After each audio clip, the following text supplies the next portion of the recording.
Hi mga ka-friendships, mayong adlaw sa tanan. Mga ka-friendships, welcome back dito sa ating channel. Kamusta na kayo mga ka-friendships? Sana okay, masayang araw natin ngayon. Pagpasensyahan nyo na kung napapansin niyo ang boses natin. Diba? Kasi mga ka-friendships, may malang ubo pa rin ako hanggang ngayon at sipon. So sana gagaling na ako bukas. So mga ka-friendships, sana may tawid natin ang ating video ng maganda, maayos kung ma-explain ang ating content. At please mga ka-friendships, pahingin naman ng konting oras ninyo. Samahan ninyo ako sa ating content, panoorin natin ang video mula sa simula hanggang dulo. Dahil naku mga ka-friendships, alam ko na lahat tayong mga teachers, mabago man o maluma sa school, sa public school, mga ka-friendships, di ba kailangan natin ng ating content. At alam kong alam nyo na, may idea na kayo kung ano pag-usapan natin sa ating video ngayon. So, tingnan nyo ang ating title natin video, di ba mga ka-friends? Ang ganda! Dahil pag-uusapan natin ngayon ang criteria na dapat nating paghahandaan sa reclassification sa Expanded Career Progression System for Public School Teachers. O isa ka ba ngayon sa nagpapareclass? Nako, ang dami ngayon nagpapareclass. Kasi ngayong taong 2025, ang first year of implementation ng Expanded Career Progression System ng public school teachers. Di ba mga ka-friendships, ang laki ng budget. 6 billion, kaya halos lahat ng public school teachers sa buong Pinas na nagpapareclass. So sana isa ka doon sa maswerte. Kaya mga friendships, kung isa ka man doon nag-apply o hindi ka man ngayon nagpapareclass next year pa, so panoorin natin din ito dahil kailangan nating malaman, di ba? Una dyan mga friendships, bago natin isa-isahin ang mga criteria na yon, sabihin ko muna kung anong basis ng ating content. It is, or ang basis natin una, dalawa kasi maka-friendships, diba? DepEd Order number 20, Series of 2024, yung unang labas nito. At saka yung pangalawa lang, last August lang this year, 2025, DepEd Order number 24, Series of 2025. So, mga ka-friendships, criteria ng reclassification. Number 1 ay education. 10 points mga ka-friendships. So, ngayon, tingnan nyo ang sarili niyo kung saan or mga ilang points ang makukuha ninyo mga friendships. Kasi nagdedepende ang education sa position na ating a-applyan. Kaya mga friendships, kung sa lower ka lang, pagpasensya nung ka-friendships, kiniubo pa talaga ako. Inom tayo ng lemon.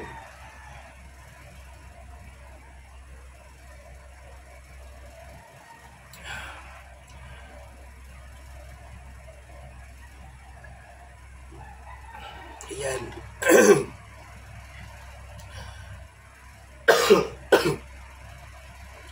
So, kung sa lower position ka lang mga friendships, T1, T2, T3, T4 ganun, bachelor lang ang ating minimum requirement doon. Pero kapag kayo'y nakapag-masteral, o kaya full-fledged na kayo ng MA ninyo, may CAV na kayo ha, of course, sigurado akong ma-perfect nyo yon ang education na 10 points. Pero kung kayo nag-a-apply sa higher position like Master Teacher 1 or 2, 3, ganun, ang minimum requirements natin doon ay full-fledged ka na ng master's degree. Kaya kung full-fledged ka na, wala kang unit ng doctorate or PhD, so nasa minimum ka lang ng points. Hindi mo siya ma-perfect. Kasi nasa minimum requirements ka lang eh. Pero kung nakapag 36 PhD unit ka na, ang minimum requirement is master's degree. Of course, yung PhD units mo na 36 plus points yun. So, possible, nasa ano ka na, 8, 9, or kabaga, baka ma-perfect mo pa ang 10 points ng education. So, next mga ka-friendships, inom ulit tayo. By the way, nasa tabi ko ang laptop ko mga ka-friendships. Guide ko yan para maalala natin ang mga next na criterion sa criteria natin tinatalakay sa reclassification.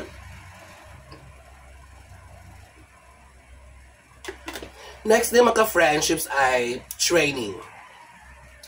Ang training ay 10 points din. Depende din sa position na applyan natin.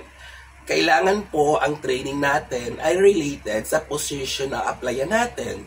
Kung for teacher 1, teacher 2 to 7 ka, so yung mga topics na ating ina-attenan, ma-online man siya o ma-in person, kailangan po related doon.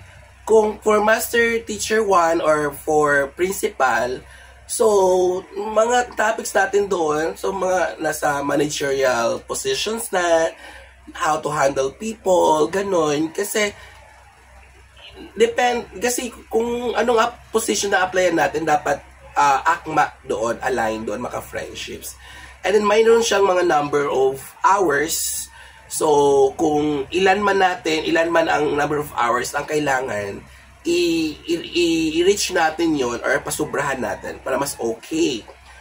And then ang mga mga friendships, no, ang sa training is kailangan ang ina-attenan natin ay registered or accredited siya ng NEAP or PRC. So dapat bago tayo mag-invest, ang daming online ngayon. Pero hindi ko naman sinisiraan ng mga online. Madaming mga online na legit talaga. Registered siya sa NEAP at saka sa PRC. So doon dapat tayo i-check muna natin ang page kung ito ba ay legit, ito ba ay talagang nagbibigay ng certificate, hard and soft, ganun. Meron akong Facebook page na legit talaga mga friendships. Nag-invest ako nito last month kasi nag-prepare ako sa sarili ko na kung may biglaang promotion or hiring reclass, at least ready na ako. So comment kayo sa comment section kung gusto nyo malaman ang Facebook page ng inatinan ko. Super nice. At mayroon silang paunang send mo. Isisend nila yung, pag makompleto mo yung mga offline activities, yung modules, magsasend sila sa email mo ng soft copy. Yung soft copy na yon, pwede mo na yung magamit, i-print mo doon ipasa mo sa application mo, isama mo sa documents. Kasi ang hard copy nila, matagal-tagalan kasi ipapadala nila sa'yo through LBC or GNT, ganon. So, nood naman mga friendships no I experience. So, kung matagal na kayo sa serbisyo, naka 20 years na kayo, tapos teacher 1 pa lang kayo, so of course siguro ma-perfect nyo na ang 10 points kasi 10 points din ang experience. So kung ganun na kayo katagal sa position, tapos teacher 1 pa din, and then 20 years, 25 years na sa service, so sure na sure magiging 10 points na kayo sa education. Ako kasi mga friendships, no, I am sure na hindi ko yan mape-perfect kasi I'll be turning 3 years pa lang next year, August 15, on my 3rd year. Kaka-turn ko lang ng 2nd year dito sa public school last August 15. So, alam kong talo ako sa experience kasi bago pa lang ako mga friendships. So, sana kayo, mga friendships, kung alam mong matagal ka na sa public at may laban ang papel nyo, magpasa kayo. Nako, alam nyo ba mga friendships, since ngayong taon ang first implementation at ang laki ng budget niyan, 6 billion mga friendships. So, sayang yon. Alam kong madaming ma-retitle this year. Alam kong marami din nag-a-apply. Sa school gate kasi namin mga friendships, mga 97 teachers kami. ang dami, halos lahat nagpapareklas. Siguro ilan lang kaming mga hindi ako pwede kasi hindi pa ako, kailangan ko ng 1 year cycle of IPCRF kasi kaka-promote ko lang as teacher 3. So hindi pwedeng mag-apply sa salang sa reclass yung kaka-promote pa lang, mga friendships. And then, sa performance, mayroong 30% ang performance, mga ka-friendships. Ang performance, mga ka-friendships, yan yung IPCRF. So, yung IPCRF mo, kung meron, kasi meron siyang formula. Yes, yung IPCRF naman natin, hindi mo maabot ng 30 points. Pero, ang pinakamataas doon is 5 kasi outstanding yon. Ako, for my 2 years, always akong na O or outstanding. 4.5 something ganon, 4.6 something ganon. Kasi i-round off yon, magiging outstanding pa rin yun. So, sure ako, pag ma-compute yun dito sa performance, kasi may formula yan, sa ating mga susunod na mga videos, mga friendships, ay gagawa tayo ng sample computation ng training, education, experience, performance, classroom observation, at saka portfolio annotation at interview. So, yun yung mga susunod ng mga video. Ikakat-kat lang natin, mga friendships, kasi alam niyo naman ang lola ninyo, ang ubon ako, anytime magka-cough talaga ako at mag-blow ng nose. So, yan. So, mabilis lang naman yan, computein. Basta ang content natin ngayon ay magpo-focus lamang sa criteria ng reclassification sa expanded career progression for public school teacher. Then I will be making separate videos doon sa mga sample computation. Abangan ninyo, mga friendships, ha.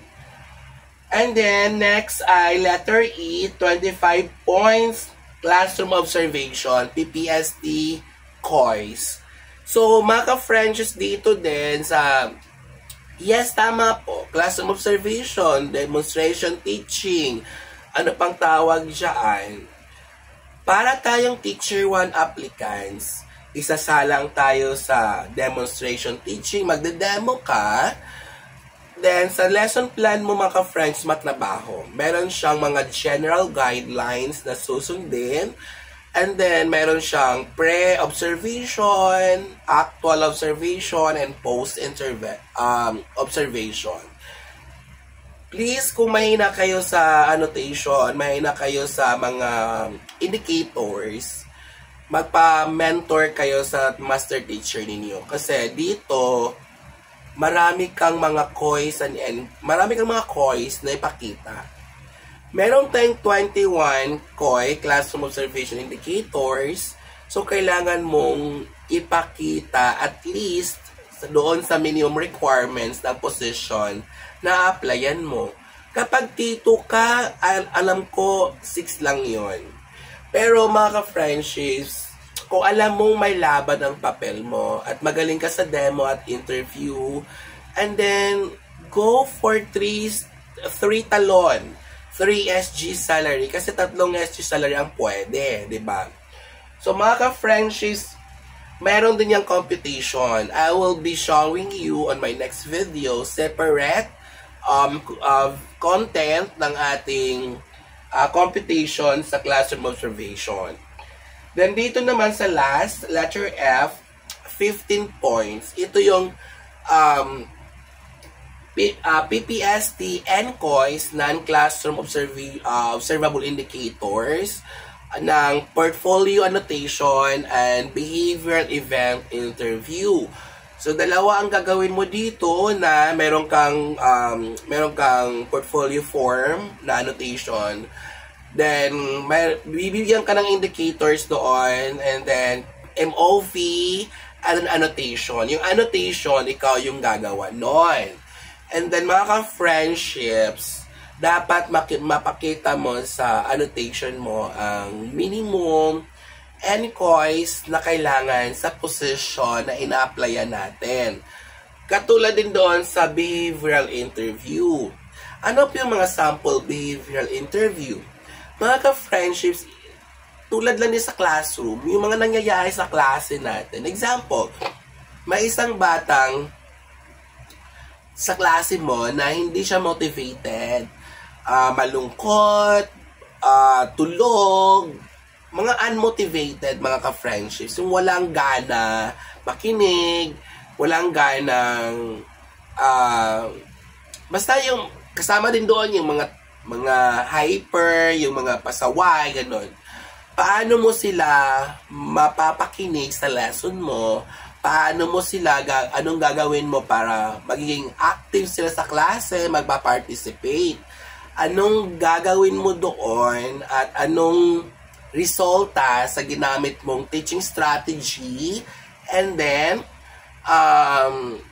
was it effective ba? Ganon. Kasi iyon yung example. Lahat ng mga nangyayari sa classroom, mga friendships. Example lang sa behavioral event interview. Yun, super dami. Pwede tayo mang-search sa internet ng mga sample. BEI questions. Diba, mga friendships? Yan ay 15 points din, mga friendships. Sayang naman, sa 15 na yan, kung magaling pala tayong sumagot sa mga interview, ganon, at sa mga sa writing, annotation, so, please, gawin nyo ang best ninyo, mga friendships. Total niyan ay 100, mga friendships, 100 points. At alam nyo ba na ang cut-off points lang naman na kailangan natin i-reach para ma-reclass at ma-retitle ang ating sariling item. Yes po, wala pong vacant ang division ng items. I-reclass tayo, i-upgrade ang sarili nating item.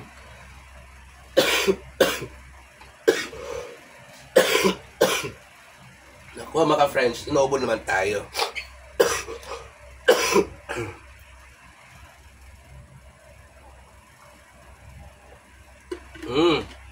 Yes, tama po ang narinig ninyo.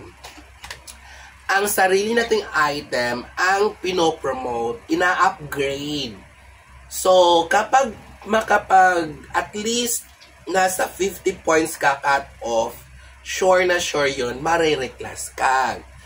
Kasi ang laki ng budget, 6 billion, mga friendships, at wala namang flood control sa education. Wala namang flood control sa DepEd. So, I am 101% sure na lahat ng budget na 6 billion na yan ay magkatotoo at mapupunta talaga sa mga teacher. Mare-reclass, mare-retitle, ma-upgrade ang mga items. So, ano pang hinihintay mo? So, maghanda na ng papel, i-ready na ang mga dapat kailangan, at mga friendships, hanggang dito na lang pala. Kasi, gagawa pa ako ng separate videos na paano i-compute ang education, ang training, experience, performance, classroom observation, at portfolio notation, at saka interview. Para mag-try ninyo mag-self-evaluation kung aabot ba kayo ng 50. Kasi sa demo, hindi pa namin matansya. No, matansya mo na yan. Kasi alam mo ang sarili mo kung gaano ka kagaling. Nung nag-T1 ka, ilan ang points mo? O apply ka ng T1. So, so out of 35 nun, kasi malaki ang points ng demo, out of 35, naka 33 ka, di kayang-kaya mo rin itong 25 points na to, maka 23, 24. Di ba, maka friendships? So, good luck sa lahat ng mga reclass applicants, and mabuhay kayo. Sana makaabot kayo ng 50 points. Yun naman kailangan So, ulit, good luck, and see you sa ating mga next video. Panoorin nyo kung paano ikino-compute ang mga lahat ng ito. Bye! At pagpasensya nyo na ang boses ng lola ninyo.